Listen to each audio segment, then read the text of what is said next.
interconnect model. Earlier we modeled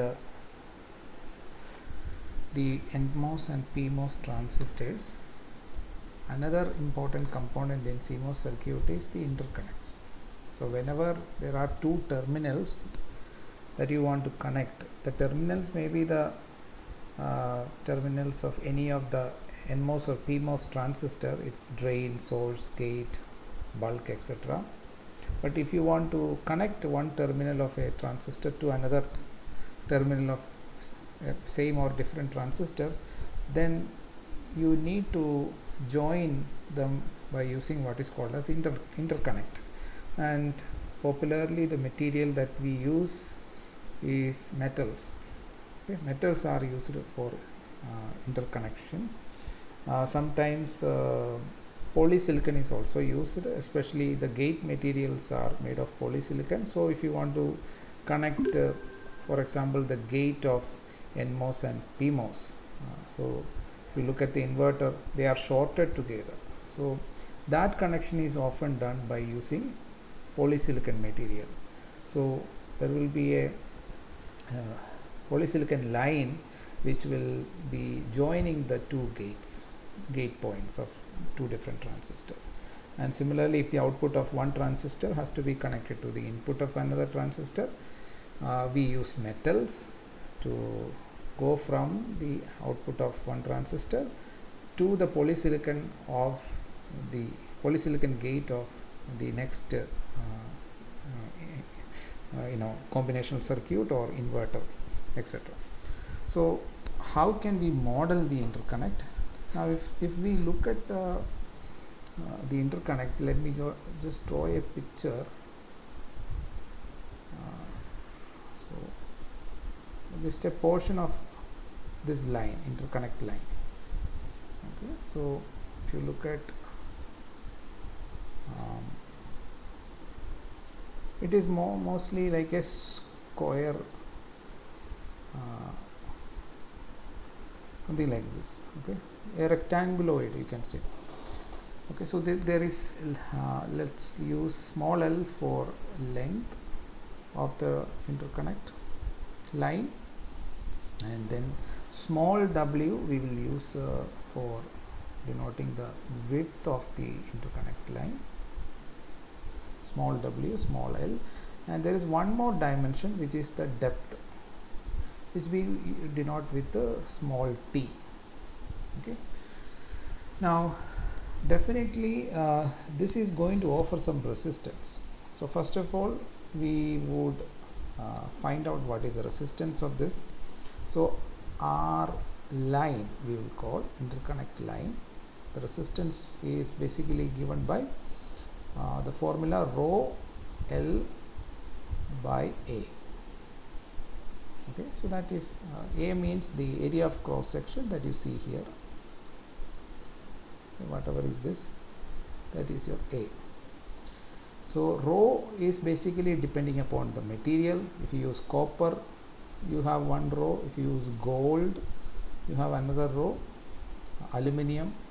Okay, these are common materials that we use for making interconnects. So whatever is the rho corresponding to that material, it is basically a material property. Now area is what? Area, if you look at this diagram, the cross sectional area is determined by T and W. W is the width and T is the thickness. So the cross sectional area is basically product of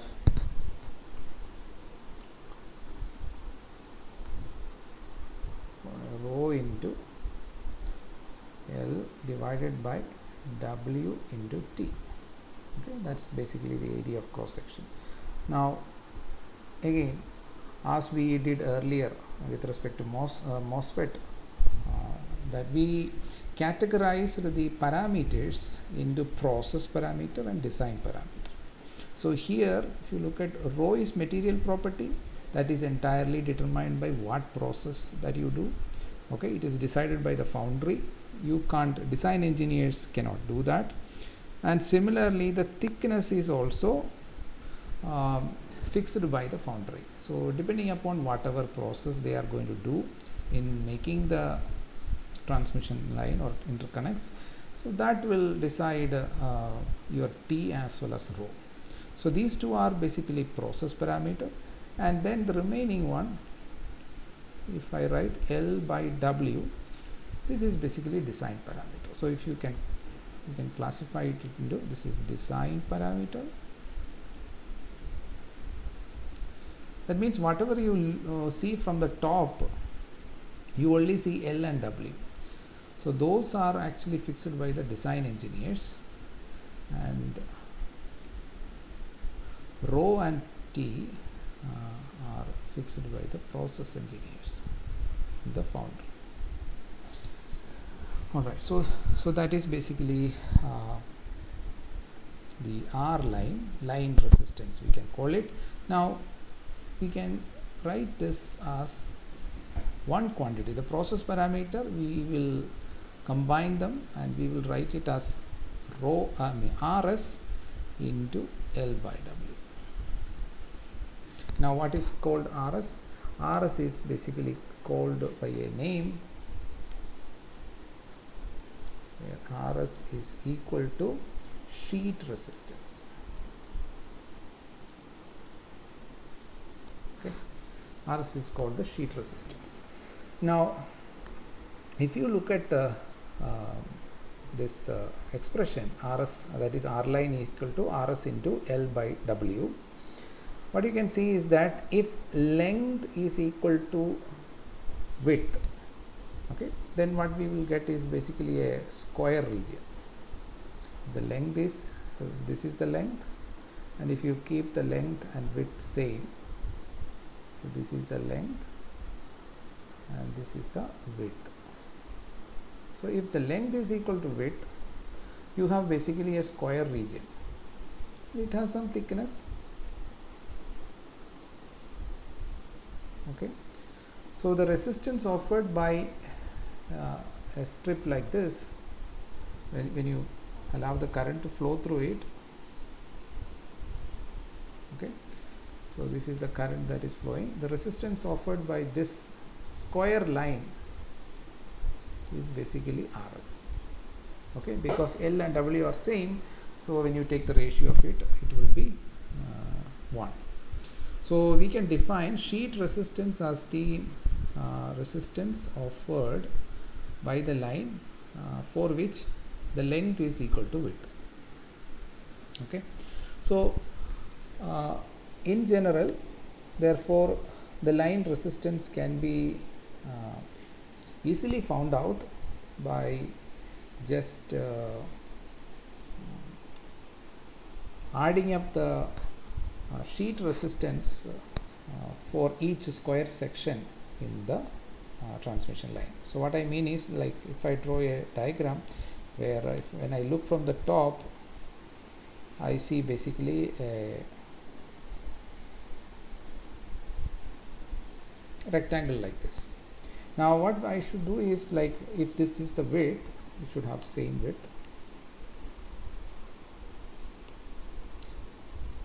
So to find the R line of this transmission line, given the sheet resistance, what I can do is basically, so this is your width,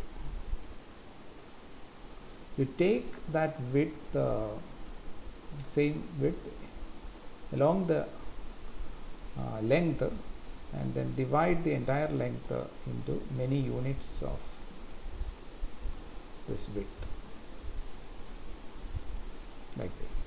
Okay, so this is 1, 2, 3, 4, 5, 6, 7, 8. Okay, so this is the first square region, second square region, third square region, fourth, fifth, sixth, seventh, and 8.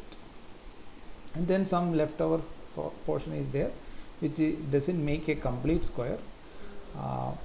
Now we know that each square is going to give you a resistance which is equal to RS. Okay, let me use a different color for this.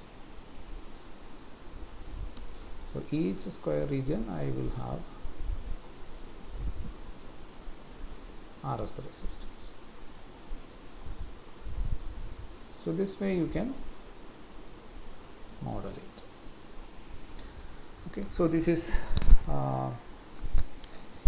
RS, this is another RS, and this is RS, this is RS, RS, RS. So everything is in series. Okay, so you add all the RS, and there is a portion which is left over which doesn't make up to RS. It is basically fraction of the square. Whatever is the fraction of that square, that fraction multiplied by RS is the resistance due for this portion. So it will be a small resistance, smaller than RS. So if you count, this is like 1, 2 up to 8. So this particular interconnect line will have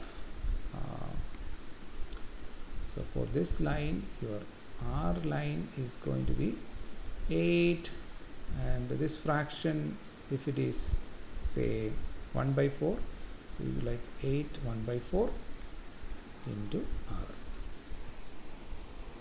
Okay, so that's a very easier. So RS will be given because that is a process parameter, because rho and T both are process parameters, so their ratio is combined as one process parameter, and that will be given to us, and then you can just count how many squares are there, and that will be multiplied with RS to get the total resistance. Now one important thing to be noted is that if I just magnify this transmission line by increasing the width and the length by same factor, so suppose everything is multiplied by 2, so if I redraw this with a new length and a new width, so new width is basically double that of the earlier width, and the new length is basically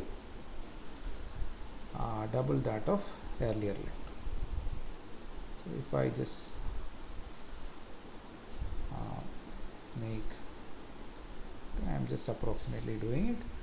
Okay, so here if this was say W equal to W1, and here length equal to L1,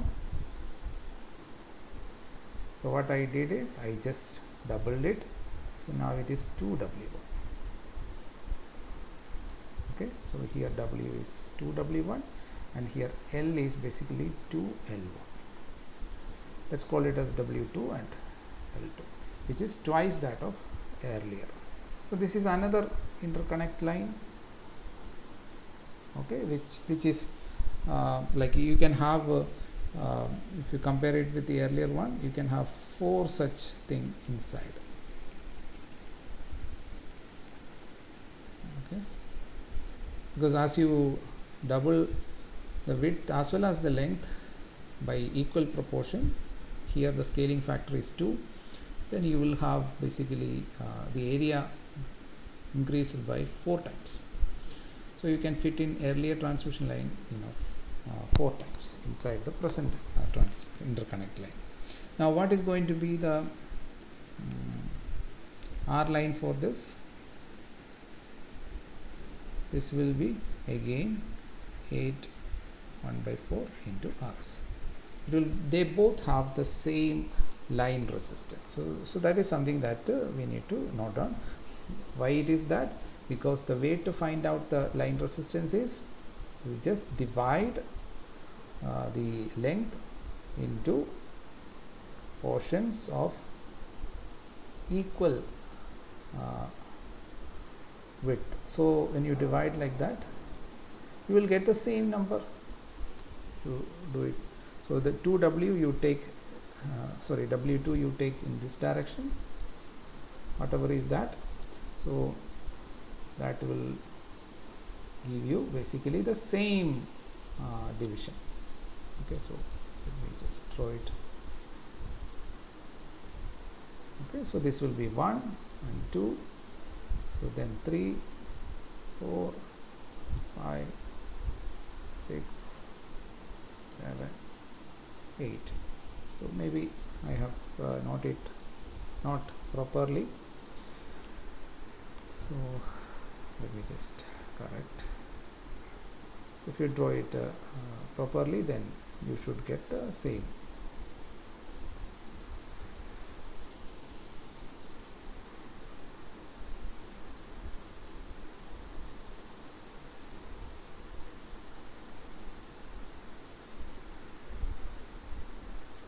Okay, so it has the same sheet, so it doesn't depend upon the total area, it basically depend upon the ratio. Okay, or the square region, irrespective of the length of the square region, it offers same line resistance. Okay, now the other thing about transmission line or interconnect line is the interconnect capacitance. So here we are finding out the line resistance. So number one is line resistance. Now let me move to the other parameter, which is the line capacitance.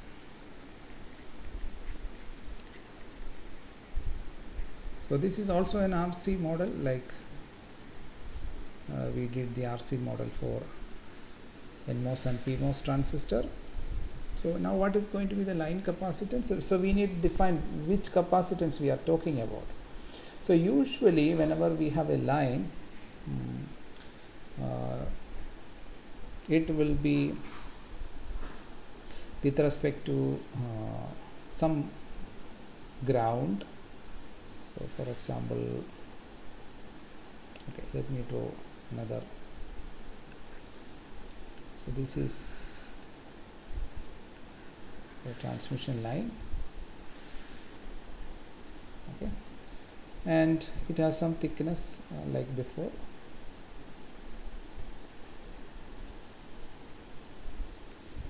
And now parallel to this line, if suppose there is another line, but separated by a distance.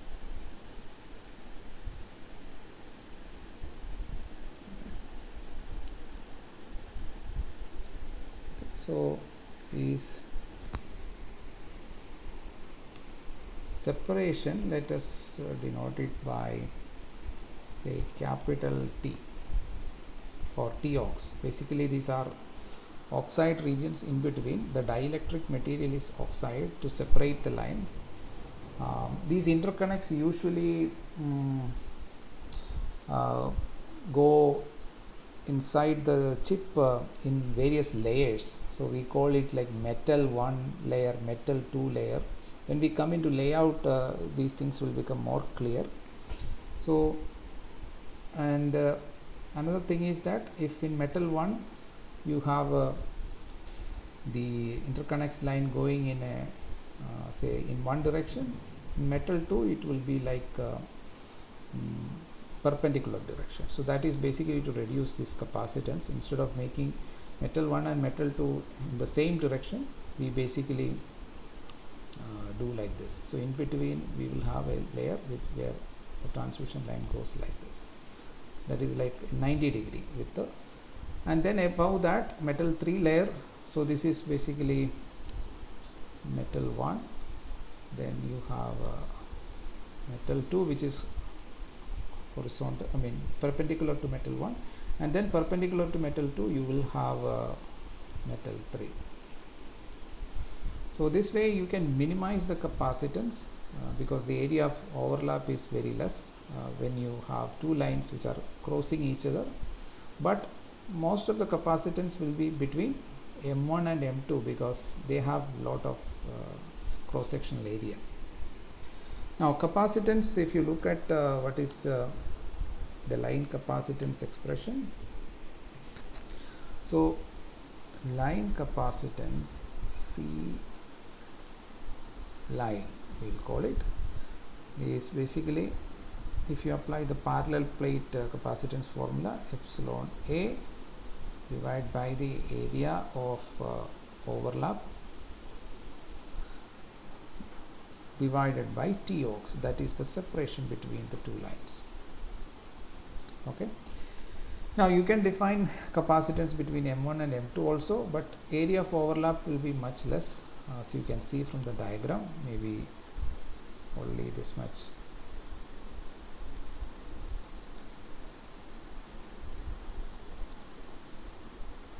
So the area is very less, the area of overlap is much lesser.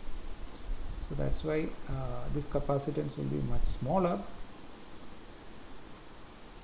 because it is proportional to area and also inversely proportional to thickness. If you look at the thickness, it is difference is less, but area of cross section is very less.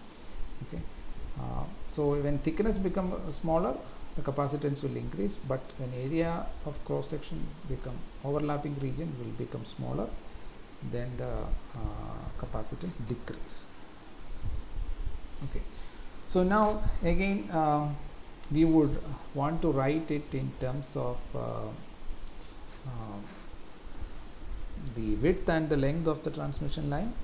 So this again can be equated to epsilon ox, which is a process parameter, material property, and then W into L, okay, just like earlier. So this is your L, this is the region where overlap is there, and also this is the W. So it both M1 and M3, they are overlapping in the entire L and W, and this will be divided by TX. Okay. So again, as before, it would be good if we can classify the parameters into two categories. One is the process and the other is the design. So W into L, this is basically this is the design. This area of overlap is decided by us or the design engineer, so it's called the design parameter, whereas this is decided by the process.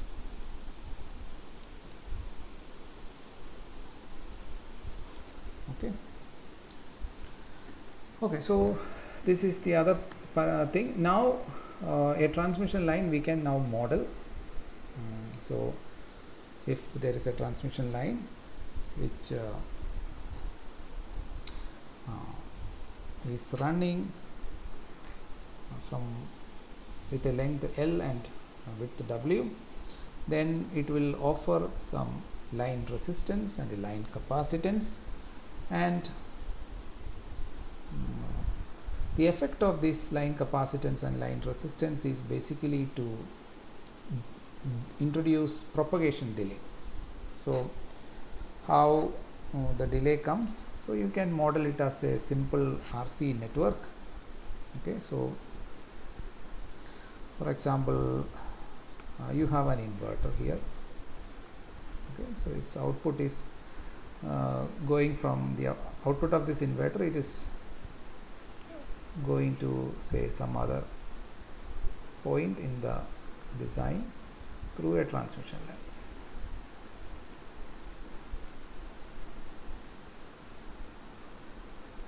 Like this. Okay, so this is point 1. From here it goes to point 2. So it may be going into the input of next logic gate. That is how the digital circuits are arranged. So output of an inverter is going into the input of some other logic gate.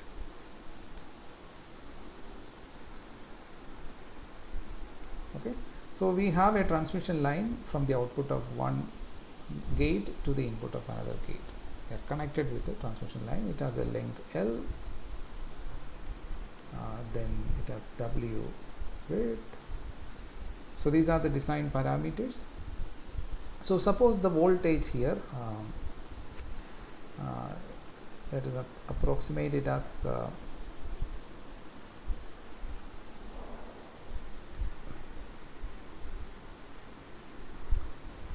sudden transition. Inverter will have a change of the output from, say, from 0 to high volt. let's assume that it is a sudden transition. So this is basically the Vs of t. This is with respect to time.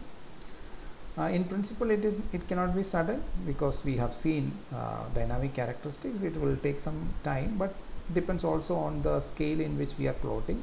If we are plotting something like on the scale of 100 nanometers per divisions, then you will not notice that delay. Okay, but depending upon the length and width of the transmission line, when it comes to the other side, how will the way these transition look like? So it will definitely introduce some charging of this capacitor through a resistance. So you can model this like let's model this with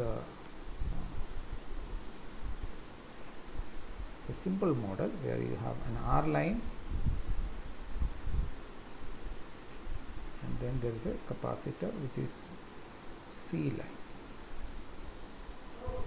So here we are giving Vs, and here we are looking, so this is S, and this is let's say V of t. So the output, if we look then from the transient analysis, you have already known how does this will change. It will gradually go to, it's a first order system like we did in the control theory. So it will go to this peak, which is VDD, with a delay. Okay, and the delay is determined by the time constant, and so time constant is usually defined as the time that it takes to go. So the expression, if you look at the expression for V of t, it is basically VDD into 1 minus e raised to minus t by tau. So this is the expression. Now if you look at this expression, this is our tau. Okay, and when t is equal to tau, what will happen? So V of tau is what? VDD into 1 minus e raised to minus 1, or you can write it as VDD into 1 minus 1 by. Okay, so this is going to be something like so if you put in these values, you will see that it is around 63.9% or 69.3% of the final value. Okay, so that comes from this. So if you evaluate this, I think it is something like 0.693. Just verify that. Let me just look at. So 1 divided by E is 2.72. Okay, so 63.2. Okay, 63.2. 63.63 roughly. Okay, so the time it takes, so tau is defined as the time it takes to reach this point, which is 63% of VDD. Okay, so that comes from this expression. Okay, so that is decided by what? The tau is given by here, where tau is equal to R line into C line. So it will depend upon the resistance which we calculated earlier. That depends on the length and the width. Sheet resistance multiplying with L by W, or the number of squares you can make from the by looking from the top, and C line will depend upon the area, so of cross section. Okay. So as you can see that so if you put in the value, you will be able to find out. So you can find out R, you can R line, and you can find out C line, and then substitute, you will get basically the delay. So what you will see is that you substitute this, so you take tau. So tau is basically, so Rs into L by W. This W need not be same as the overlap W. So that is there, but if they are same, then you can write like this. Okay, so this W and this W, or this L and this L, they need not be same. Okay, because that will depend upon the bottom line also. Okay, not just this particular line, but also the maybe a reference plane or reference line, etc. But if you take them same, then what you can see is that this W will get cancelled. Okay, so it will basically given by, so this is a process parameter, and then you have L square. So as you increase the length, the delay is going to be proportional to the square of the length. Okay, so just by using a simple R and C, you can model it, or alternatively you can use you can break the entire line into smaller section. So if there is a very long line, a better way of modeling is to so let's denote, there is a very long line like this, very long interconnect. So then if you find the total resistance R line and total capacitance, they are going to be very huge, and therefore by replacing this with just single resistance and single capacitance may not be a good idea. It is better to distribute it, especially at high frequencies. Distributing this line capacitance will be a better idea. So what we can do is you find out the total line resistance, and then say suppose I am dividing it into 3, and then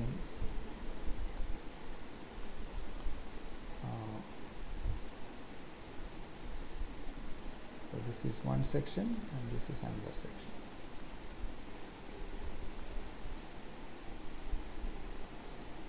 Okay, and then I can put a capacitor here,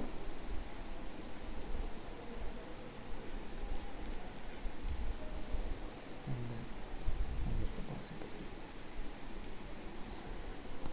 Okay, so this will be what? This will be R line by 3, R line by 3, R line by 3, and similarly the capacitance also will be distributed, C line by 3, C line by 3, C line by 3. Okay, so this way you can distribute the, so you find out R line and C line just like before, but then divide it into smaller sections so that we can distribute it throughout, and there will be difference in the way we will get the output expression. So now what we are going to do is basically calculate the delay in such cases. Okay, and there could be like branching of this transmission line to two lines. So it may split into two lines at some point. Say for example, you can have this line go this way also. Okay, and so those depends upon the design, how you have the layout. So it is coming like this, and then so it will be distributed. So you need to now find out what is this. Okay, so this will be some other R dash line and C line dash. Okay, so the exact circuit, and there is some other resistance here, and that will also have some capacitance like this, say double dash and C line double dash. Okay, so you can create an RC network out of this interconnect by modeling, by using this, by just simply finding out R line for a particular section, distributing it, and similarly for other regions. So you can finally end up in getting a RC network like this. So now how to estimate the delay of these RC network is what we are going to look at. Okay, it's not as simple as like a simple one capacitor, one inductor kind of model. So it's more involved. So the way we are going to proceed is, so let me just so the procedure is called as Elmore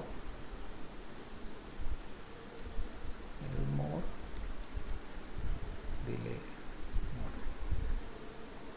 This is a very popular model, and you can use this model for a combination circuit also, that we will see later. But so right now, so we create RC network first of all. So let me just draw a simple network. Let me just draw this. So this is one resistor, then another resistor, then again another resistance, and then there is a capacitor.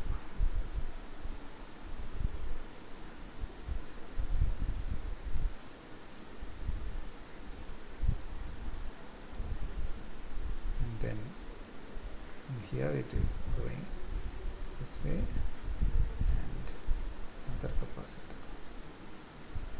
Okay, so there are various nodes. So this is where we give our source voltage, and this we will call as R1, and this voltage we will call as V1, and let's call this as V2, and therefore this is C2, and this is C1, and this is R2, and this is R3, and therefore we call this voltage here as V3, and C3 is the capacitance there, R4, C4, V4, and the current into the capacitor we will denote as, say, I1. Capacitor 2 current is I2, this is I3, this is I4. Okay, so the total current is basically I. So as you can see that I is basically sigma k going from 1 to 4 Ik. Also, what is Ik? Ik is basically so where our Ik is basically Ck into d dVk by dt. Okay, so that's the capacitor current voltage relationship. If the across voltage is Vk, then the current through that capacitor is basically Ck into the capacitance value into derivative of the voltage at that node. Okay.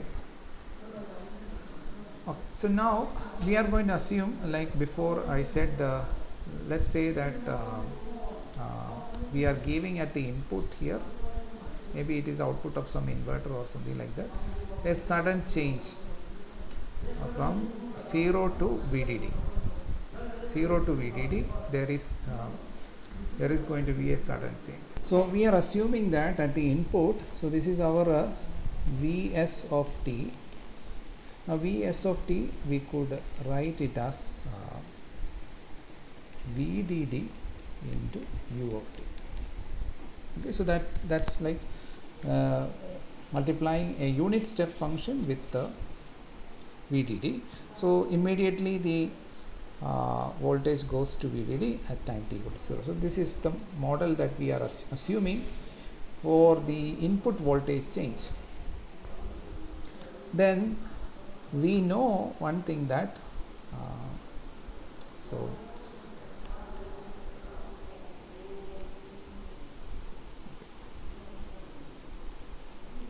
and let us assume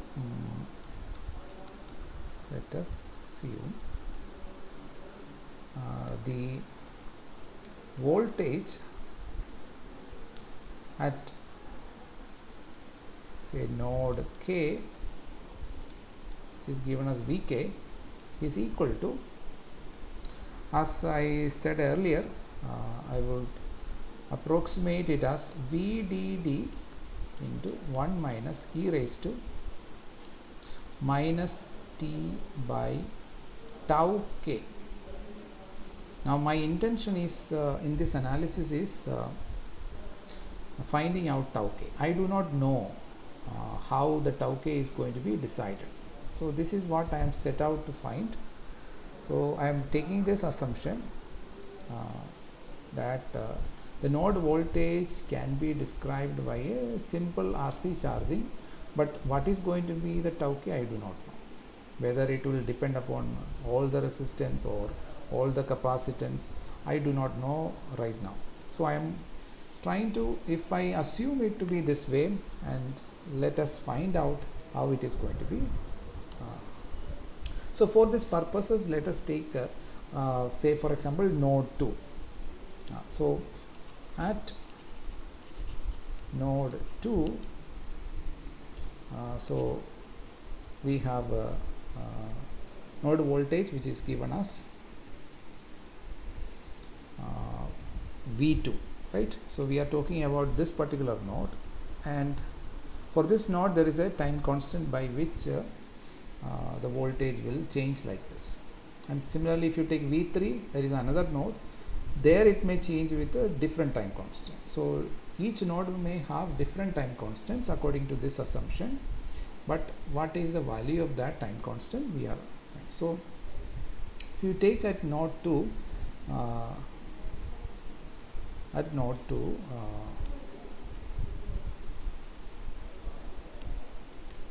the node voltage is V2, or if it is changing with time, V2 of t. So that is equal to what? VDD into 1 minus e raised to minus t by tau 2. So instead of k, I put 2. That's the only thing I am trying. So I know the V2 expression based on this assumption that I have taken. Now I want to connect it with the input. So what I do is I am applying KVL.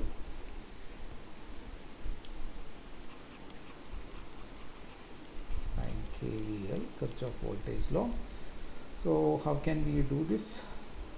The difference between Vs of t minus V2 of t. What can I say about it? What is the voltage at the input and node which we are looking at? We are looking at node 2. So between these two nodes, the difference in voltage is going to be what? That is basically the drop across R1 and R2. So R1 into I plus, so I will also be depending on time, plus R2 into I2. So now let's substitute. So that is equal to R1 into I is what? I is basically I1 plus I2 plus I3 plus I4, and so, or I can use sigma notation, that will be better, and this will be R1 into sigma Ik Here k is from 1 to 4 plus r to ik. Now let me substitute this expression for ik here, ck dvk by dt. So this can be written as r1 into sigma k going from 1 to 4 ck dvk by dt. Okay, so current through the capacitor is given by capacitance into derivative of the voltage with respect to time plus R2 into C2 dV2 of t by dt. So what is this? This is basically Vs minus V2 of t.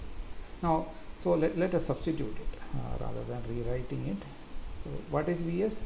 Vs I have taken as Vdd into u of t. And what is V2? I have taken it as Vdd into 1 minus e raised to minus t by tau. Okay. So you can write it more properly as this into u of t, because there cannot be any current before the signal comes. Only after t equal to 0 current can come, because that is the point at which you are applying the voltage. So if you look at there is a term which will be cancelled here on the LHS. Vdd into u of t is cancelled here, so this will get cancelled with this. So that means this is equal to Vdd into e raised to minus t by tau k, but not tau k, it is tau 2, because we are looking at node 2. So let me write it as tau 2.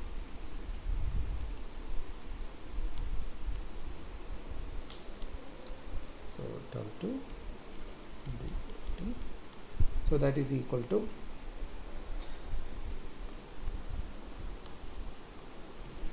so here we have, so let me rearrange this. So you have if I expand it, C1, C2, C3 etc. are there. So C1, so we'll have basically R1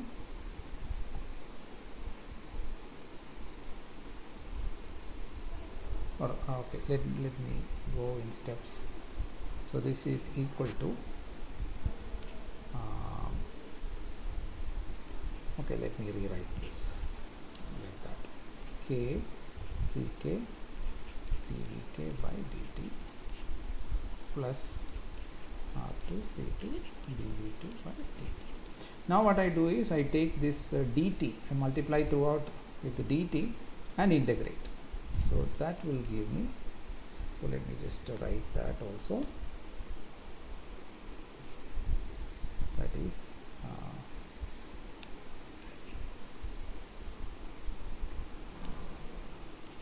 multiplying throughout by dt and integrating. So all the time dependence will go to the left side from t equal to 0 to t equal to infinity. So LHS is going to become Vdd integral t going from 0 to infinity e raised to minus t by tau 2 dt. Okay, so now I can remove u of t. U of t is 1 in that region of integration, 0 to infinity, and RHS is going to be R1 into sigma ck.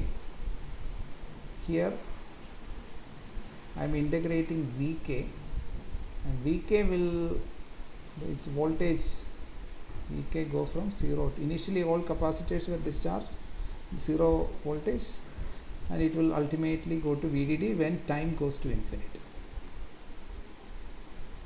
Okay, so this plus R2 C2 integral dV2. That also V2 also go from 0 to VT. Okay, so we are almost done. Now what is the LHS? So if you look at LHS, so that is VDD. This integration will give us basically e raised to minus tau by tau 2 divided by minus 1 by tau 2 and 0 to infinity. And here R1 into Ck, integral of dVk is Vk from 0 to VDD, and similarly R2 C2 V2 0 to VDD. So that is equal to, so this tau 2 will go to numerator, so VDD into tau 2, and I can interchange 0 and infinity with this minus sign. So e raised to 0 is 1 and e raised to minus infinity is 0, so that is equal to R1. Here lower limit is 0, upper limit is VDD, so I can pull the VDD out and write it like Ck plus R2 C2 VDD. Now you see VDD I can cancel from both sides.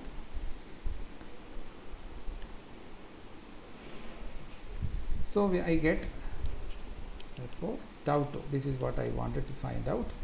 I get it as k going from 1 to 4 Ck plus R2 C2. So that is the expression that we are looking at. Okay, so at node 2 all the capacitors are going to play a role in deciding the time constant, but not all the resistance.